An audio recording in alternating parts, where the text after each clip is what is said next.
Primeiro, para fazer uma análise da malária, assim como o HIV-Sida, temos que ver num contexto da própria comunidade o que eles entendem por malária. Primeiro, ter uma definição, estar todos no mesmo contexto. O que é isso de malária?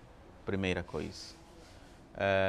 Porque outros podem dizer que malária é isto, enquanto estão a dizer outra coisa. Se há um entendimento do que é malária, temos que saber primeiro o porquê que temos malária. Se necessário, verificar o que aconteceu nesta zona há tempos atrás. O que terá acontecido nesta zona para hoje termos muitos casos de malária? Que malária hoje em dia é um problema. Então, se a comunidade tem a capacidade de identificar que malária é um problema e eles aceitarem que malária é um problema e vão ver os fatores associados que podem contribuir para o aparecimento da malária. Que esses fatores podem ser ambientais, na sua maioria, que precisa que o próprio homem que está lá cria um ambiente não favorável para o mosquito. Se o agente causador é este mosquito, temos que trabalhar para que o ambiente não seja favorável para a reprodução do próprio mosquito, ou o mosquito aproxima onde estão as pessoas. É o mesmo como o HIV-Sida.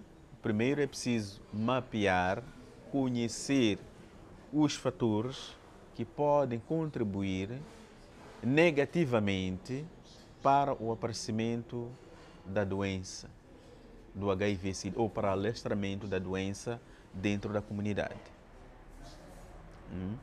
Quer atitudes, comportamentos, etc., locais que podem contribuir negativamente para o aparecimento da doença, mas olhar muito nos aspectos positivos.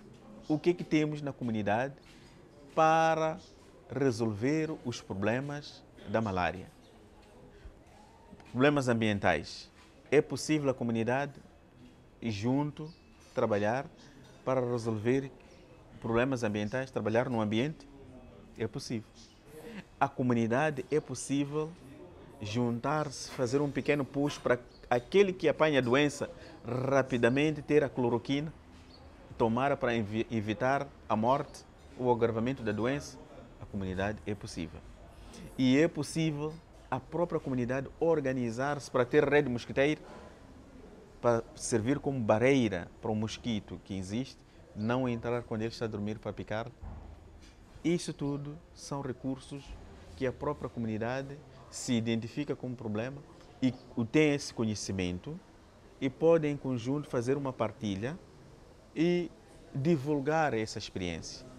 Em relação ao HIV-Sida, se identificamos comportamentos, atitudes e conhecemos as características da nossa comunidade, é possível organizar um programa. Primeiro, entendermos o que é o HIV-Sida.